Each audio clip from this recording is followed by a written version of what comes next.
आपने की जी। अब गलती करके ही सीखा जाता है। आप कितना भी कोई समझाएगा आप वो सीख नहीं सकते जब तक आप खुद कीजिएगा नहीं, एक्शन नहीं लीजिएगा कोई भी काम के लिए। तो ठगी का शिकार होते होते अब अपने से गाय खरीदते हैं। अब गाय को देख कर बता सकते हैं कि कितना दूध करती है। अब एक्सपीरियंस ज़्यादा हो गया इसके थनैला से। अच्छा। स्टार्टिंग जब हम लोग गाय लाते थे तो हर 2 दिन पे थनैला का केस आता था, बैठती थी। तो उसके लिए हम लोगों ने दूध हुआ उस सारी चीज़ का यूटिलाइजेशन, अगर दूध बच गया तो पनीर बन गया, दही बच गया, हर तरीके से उसको सेल कर देते हैं। मतलब कहीं ना कहीं मेहनत है कि कौन क्या बोल रहा है आपको, आप अपना काम कीजिएगा, आपको अपना प्रॉफिट होगा। कोई नेता कोई मंत्री कोई आपको सपोर्ट करने नहीं आएगा। जेन्युइन नॉलेज है, ये नहीं कि हम डेयरी फार्म से 2 करोड़ 3 करोड़ कमा रहे हैं, ऐसा नहीं है। आप मेहनत कीजिए तो जरूर कमाइएगा, लेकिन मेहनत करना पड़ेगा। नमस्कार दोस्तों, मैं प्रिंस और आप देख रहे हैं नई कृषि दर्पण यूट्यूब चैनल। तो दोस्तों मैं हूं बिहार के सारण जिले के सतासी गांव में, जो कि छपरा शहर के नज़दीक है, ईसुआपुर के नज़दीक है। और इस भाई के लिए मैं एक ही शब्द कहूंगा कि बिहार में ऐसे कम ही लोग मिलते हैं जो किसी युवा को दिग्भ्रमित करते हैं।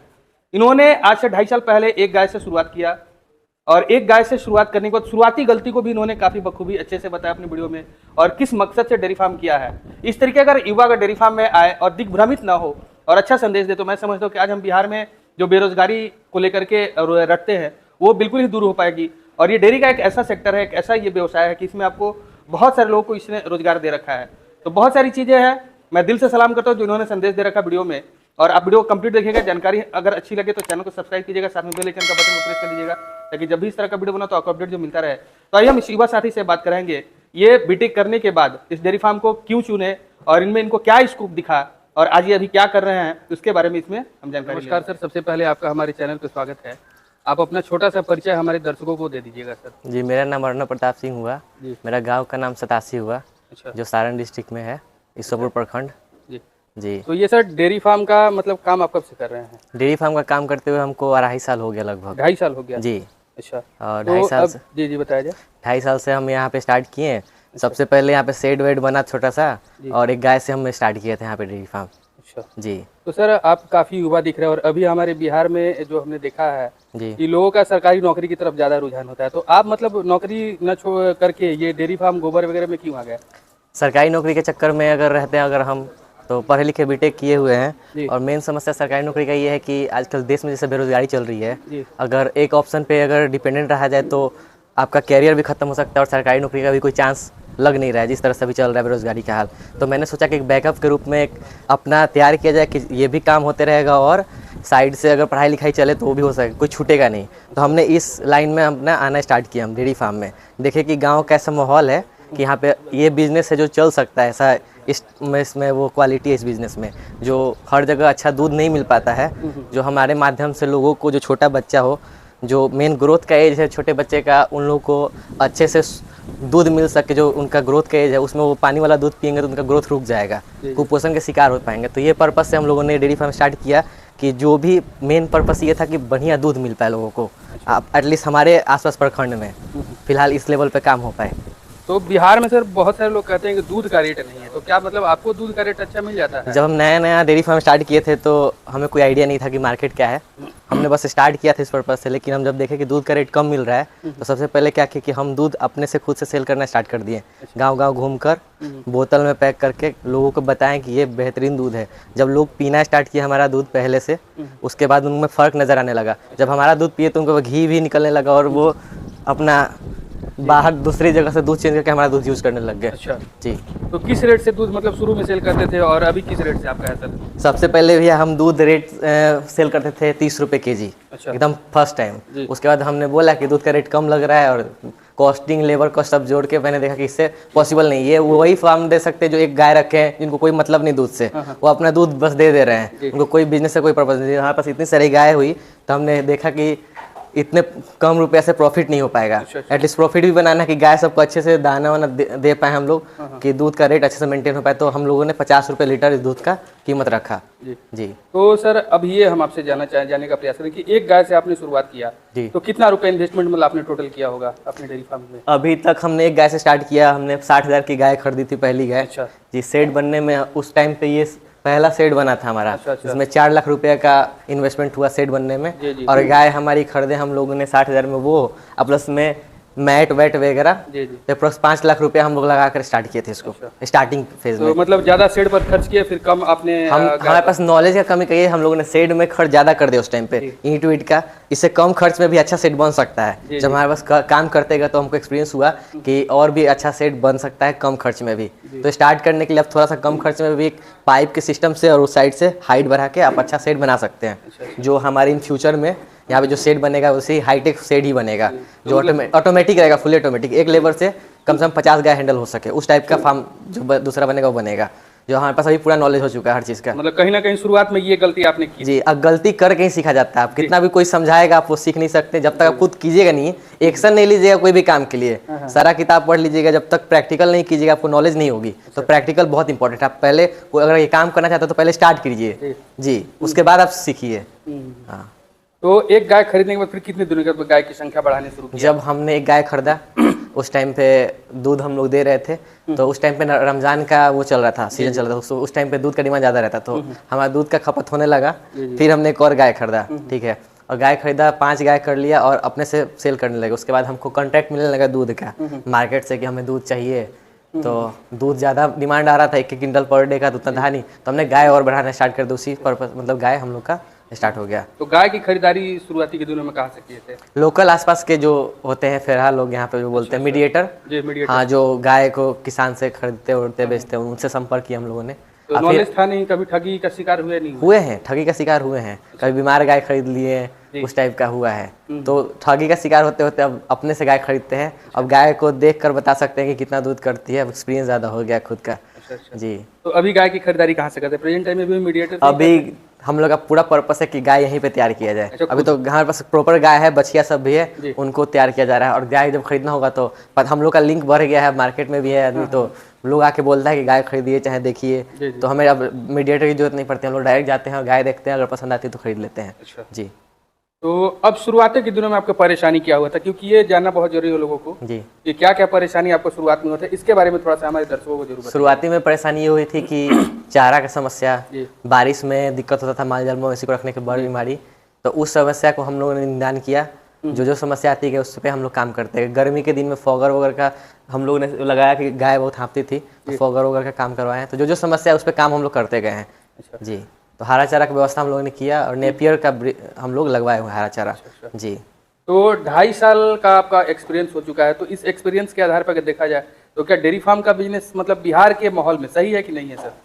अगर करने वाला अगर वाकई में करना चाह रहा है और उसका पर्पस है कि अच्छा दूध दे, सबसे पहला कोई भी बिजनेस का पर्पस होता है कि अगर हम आपको 50 रुपये का दूध दे रहे हैं तो आपको 60-70 रुपये का बेनिफिट हो उससे। वही बिजनेस का मेन रूल होना चाहिए, पहला मोटो, कि अगर आपको वैल्यू ज़्यादा मिल रहा है कोई भी प्रोडक्ट से, खासकर इंडियन मार्केट में, बिहारी मामले, यहाँ पे लोग कुछ भी खरीदते हैं तो 20 बार वो चेक करते हैं। तो यहाँ पे अगर लार्ज स्केल में सक्सेसफुल होना है तो आपको क्वालिटी, सबसे बड़ा चीज़ क्वालिटी पे आपको विशेष ध्यान देना पड़ेगा, उससे कोई कम्प्रोमाइज़ नहीं है। तो सक्सेसफुल कहीं भी आप कर सकते हैं, कोई भी बिजनेस, खासकर दूध के फील्ड में।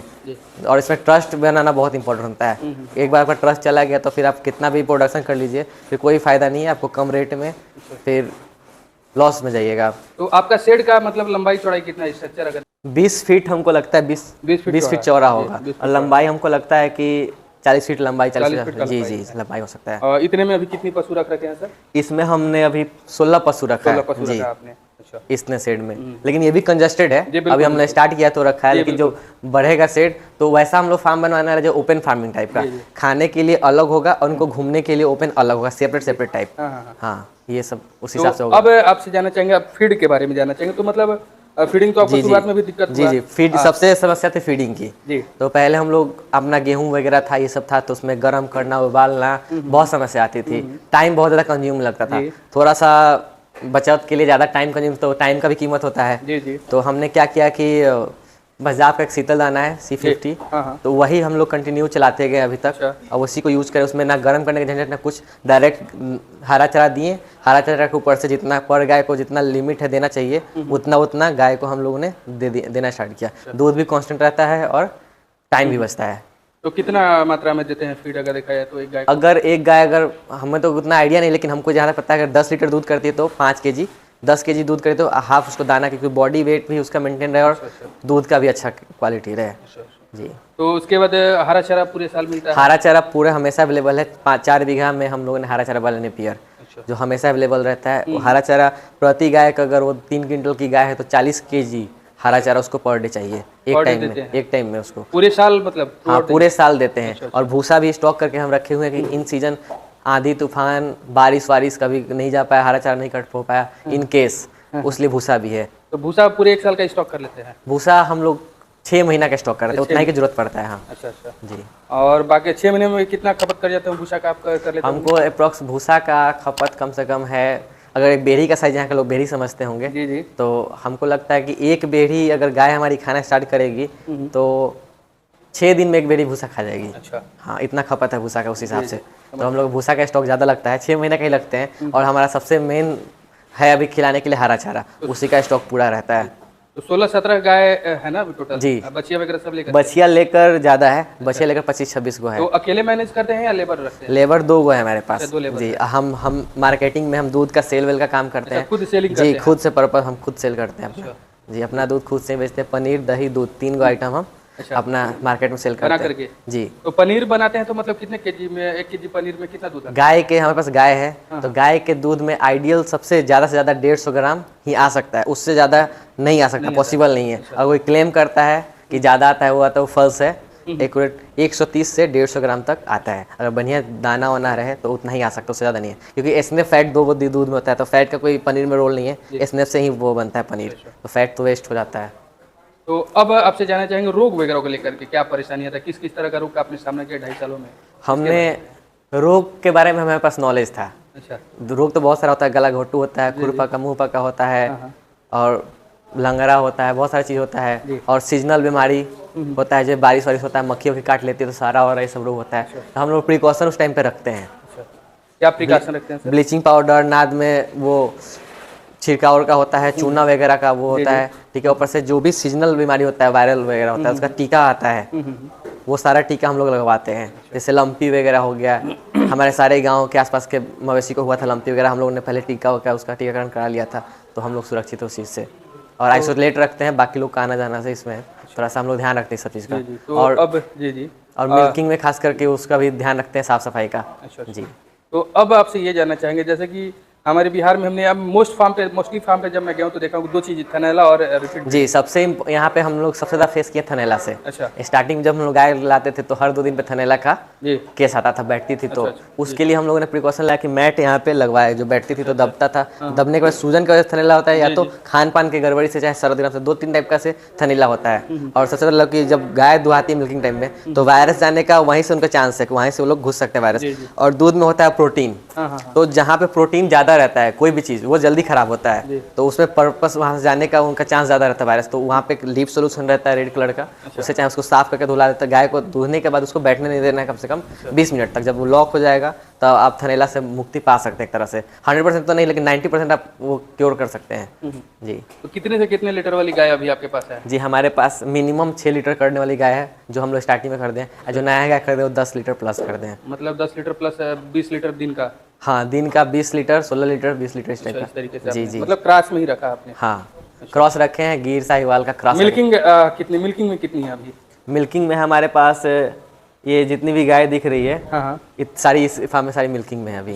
जी। मिल्किंग में जी। तो कितना दूध निकाल रहे हैं अभी? अभी हम 2 क्विंटल दूध निकाल रहे 2 क्विंटल हैं। के जी, आसपास अभी गर्मी के टाइम में थोड़ा दूध कम होता है। अच्छा। हाँ, तो 2.5 क्विंटल होता था, अभी 2 क्विंटल दूध निकाल रहे हैं हम इन गायों से। तो मतलब अगर देखा जाए तो डेयरी फार्म फायदेमंद है आपको अगर रेट सही मिले? मैं अपने डेयरी फार्म को लॉस में नहीं जाने दिया आज तक। इसके पीछे हर देखिए सारा बिजनेस होता है, हम बता देंगे आपको फायदे, मेरे लिए फायदेमंद है। जी। मेरे साथ 20 फार्म खुले थे, 20 फार्म बंद हो चुके हैं जब हम स्टार्ट किए थे, अब मेरा चल रहा है। तो आखिर आपने लॉस में मतलब कैसे नहीं? हमने तो सुना है सर कि थ्रू आउट द ईयर इसमें बेनिफिट नहीं होता है, पूरे साल नहीं होता है, एक समय में फायदा तो एक समय में घाटा। बहुत अगर आपको अगर सही मार्केट नहीं मिला दूध का, मेन आप दूध ही सेल कर रहे हैं ना, हमारे पास 2 ऑप्शन है। हमारे पास गोबर भी हो रहा है, गोबर को भी अपने खेत में यूटिलाइज करते हैं, उसको हरा चारा होता है, वहाँ पे कॉस्ट बचा लेते हैं हम, इसका भी यूटिलाइजेशन होता है। प्लस में गाय हम हाई मिल्किंग वाला रखे हैं, दूध ज़्यादा होता है और दूध का वेस्टेज नहीं है मेरे पास। अच्छा। जितना भी दूध हुआ उस सारी चीज़ का यूटिलाइजेशन, अगर दूध बच गया तो पनीर बन गया, दही बच गया, हर तरीके से उसको सेल कर देते हैं। मतलब कहीं ना कहीं मेहनत करना पड़ता है, मेहनत पूरा करना पड़ता है। 2 साल में हम एक भी दिन छुट्टी नहीं लिए हैं। जी, कहीं घूमने नहीं, बारात वारात शादी ब्याह कहीं नहीं, बस यहीं पे रहते हैं, अपना काम करते हैं। जी।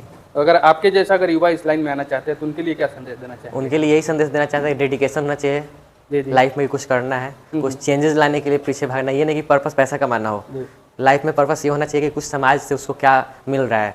अगर मेरे से युवा अगर कुछ करना चाहेगा तो ये नहीं देखना है कि कौन क्या बोल रहा है आपको। जी। आप अपना काम कीजिएगा, आपको अपना प्रॉफिट होगा। कोई नेता, कोई मंत्री, कोई आपको सपोर्ट करने नहीं आएगा। जी, जी। नेता बस भाषण दे सकते हैं, उसके चक्कर में नहीं रहना, आपको अपना काम करना है। बिल्कुल। जी। तो कोई भी उस पर नहीं ना कि लोन होगा, हम 1 भी रुपया लोन नहीं कराएं इस पे, जी, जी। खुद से मेहनत करके बढ़े हैं। अच्छा। जी। तो उसका अपना काम करना अच्छे से आगे बढ़ना है। तो 2.5 साल में सर ब्रीडिंग पर आपने ध्यान दिया कि नहीं? बछिया वगैरह तैयार करना, इस तरीके का कार्य अभी तक किया आपने? अभी इस 2.5 साल में अगर एक साथ हम सारा काम करने लग जाएंगे, अभी तो पहले सीखे हम अच्छा, अच्छा। दूध मिल्किंग करें, अगर हम सारा बोलने लगे कि सारा एक साथ करेंगे तो अब ब्रीडिंग पे हम काम करेंगे। ये सब हम कर चुके हैं। ब्रीडिंग पे काम करने से और ज़्यादा बेनिफिट होगा कि हम अच्छे नस्ल की गाय तैयार कर पाएंगे जो पर डे 20 लीटर, एक टाइम पे 20 लीटर कर सके, तो उसमें और प्रॉफिट होगा।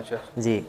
तो मतलब 2.5 साल आपने ट्रायल किया, इसमें सीखा? जी, सीखने में मेरे को ज़्यादा टाइम नहीं लगा। सीखने में 6-7 महीने में हम सीख चुके थे। मतलब आपने स्टेबल होने के लिए ये ऐसा बिजनेस में पैसा बहुत लगता है। जी। इस बिजनेस में पैसा बहुत लगता है। थोड़ा थोड़ा काम के लिए पैसा इसमें बहुत खर्च होता है। तो हमें तो कहीं फंड वंड मिला नहीं है, खुद से करना है, इससे धीरे धीरे हम लोग कर रहे हैं। हमें आज के डेट में सब कुछ पता चल गया, कैसा शेर होना चाहिए, कैसे ब्रीड पे काम करना है, तो उस पर हम लोग लगे हुए हैं। जी। चलिए सर, काफी अच्छी आपने जानकारी दी। जी, जी। इसके लिए आपको बहुत बहुत धन्यवाद सर। आपको भी बहुत बहुत धन्यवाद कि आपके माध्यम से लोगों तक ये बात पहुंचती है। जी, जी। और लोग को कम से कम अच्छा नॉलेज मिलेगा, जो जेन्युइन नॉलेज है। जी, जी। ये नहीं कि हम डेयरी फार्म से 2 करोड़ 3 करोड़ कमा रहे हैं, ऐसा नहीं है। आप मेहनत कीजिए तो जरूर कमाइएगा, लेकिन मेहनत करना पड़ेगा, डेडिकेशन होना चाहिए काम के लिए। कहीं ना कहीं जो इसमें कमीशन खोर है उनसे भी दूर हटना होगा, मेरे को ऐसा लगता है। बिल्कुल बिल्कुल बचने की जरूरत है। अपना नॉलेज रखिए। अब पढ़ा लिखा ये काम पढ़े लिखे लोगों का ही है, जहाँ तक हमको पता है। दूध का मैनेजमेंट जी, जी। या तो हम लोग कर रहे हैं या तो इसके फील्ड में गवर्नमेंट है। ये आम आदमी के बस की बात नहीं है। तो सुधा कंपनी, अमूल कंपनी, बड़ी बड़ी कंपनी है, सहकारिता है, बहुत बड़ा टीम लगता है। दूध का मैनेजमेंट सबसे इंपॉर्टेंट होता है। आप प्रोडक्शन कर लेते, किसान सबसे बड़ा गलती करता है कि प्रोडक्शन कर लेता है, उसको मैनेजमेंट नहीं कर पाता है, दूध खराब होने का चांस ज़्यादा रहता है। तो हमने मैनेजमेंट पे, हमने पूरा कंट्रोल है मेरा दूध पे। हमारा दूध खराब होने का चांस नहीं, ना के बराबर रहता है। हमारा डीप फ्रीजर है, कितना टेम्परेचर पे दूध रखना, वो सारा सिस्टम है हमारे पास। दूध स्टॉक भी कर सकते हैं, 15 दिन भी अगर चाहे तो हम दूध स्टॉक कर सकते हैं, उतना हमारे पास कैपेसिटी है। जी, जी। चलिए सर, बहुत अच्छा आपने जानकारी दिया। मुझे तो काफ़ी मतलब अच्छा लगा ये आपका बात सुन करके। जी। इस तरीके की जानकारी बहुत सारे युवा देते नहीं हैं, और बहुत सारे युवा यूट्यूब देख करके दिग्भ्रमित भी होते हैं कि ये चीज़ अच्छा है, ये चीज़ बुरा है, दूध का रेट बढ़िया नहीं है, ऐसा लोग कहते हैं। मैंने देखा है, मैं तो वीडियो घूम रहा हूँ। तो सबसे अगर हम आपको बता देना चाहते हैं कि पूरे अगर सबसे ज़्यादा जॉब प्रोवाइड कर रहा है तो डेयरी सेक्टर जॉब प्रोवाइड कर रहा है आज के डेट में। मतलब कि कहीं भी अगर 30 रुपया भी अगर वो दूध खरीद रहा है तो कितना सारा मवेशी लोग है जो एक गाय पाल के भी अच्छा खासा अपना घर चला रहा है। अमूल इतनी बड़ी कंपनी है इंडिया की, वो भी दूध का कंपनी है। बिहार में एक ही सक्सेसफुल कंपनी चल रही है, सुधा कंपनी, पटना डेयरी, वो सक्सेसफुल है। बाहर से भी लोग आते हैं तो गवर्नमेंट उनको सुधा दे रही है। तो इस फील्ड में बहुत अपार आने वाले दिनों में दूध का किल्लत है, लोग दूध वाला करना नहीं चाहते इसमें। और फूड इंडस्ट्री ऐसा है जो कभी बंद नहीं होने वाला। आपको सही लोगों के पास सही प्रोडक्ट पहुंच जाना चाहिए बस। अगर आप गांव पे सीमित कर दीजिएगा मार्केट को तो क्या पता, उनके घर पे गाय है हर जगह, लेकिन बहुत सी जगह है जहाँ पे दूध का बहुत कीमत है, वहाँ पे लोग के पास दूध नहीं मिल पा रहा है कि अपने बच्चे को दूध पिला पाएँ। तो अच्छा दूध आज के डेट में लोग शिफ्ट हो गए हैं आपके सेरेलैक पे, पता नहीं कितने कितने प्रोडक्ट पे, जैसे बिल्कुल शुगर, इसलिए दूध शिफ्ट हो गए हैं, पास दूध नहीं मिल रहा है। हम लोग के बचपन में दूध था, दही खा के हम लोग वो खा के हम लोग आज के डेट में ना हमें कोई सर्दी बुखार होता है ना, आज के बच्चे को जो वो खा के तैयार हो रहे हैं, उनका शारीरिक रूप से वो कमजोर हो रहे हैं। उनको बाहर निकालेगा तो उनको धूप लग जाएगा, और अंदर कीजिएगा तो सर्दी ठंडा लग जाएगा। तो ये समस्या से भी मुक्त हो सकते हैं अगर अच्छा नेचुरल चीज लोगों को मिल जाए। तो इसी पर्पज से हम लोग काम करेंगे, सारे लोगों को कम से कम शुद्ध दूध मिले। उसके बाद सर इसमें एक और मुझे तो ऐसा लगता है कि जो छोटे तबके के लोग होते हैं उनको भी इसमें अच्छा अपॉर्चुनिटी है। अगर कितना लोग छोटा छोटा फार्मर होता है, हम उनको भी फुल सपोर्ट करते हैं, उनको सही जानकारी देते हैं अपने हिसाब से। कभी वहाँ पे कहीं गए हम देखें तो उनको बताते हैं कि वैसा ऐसा करो, आपको बेनिफिट होगा। जी जी, चलिए सर, बहुत अच्छी अपनी जानकारी दी, इसके लिए आपको बहुत बहुत धन्यवाद सर। जी, बहुत बहुत धन्यवाद।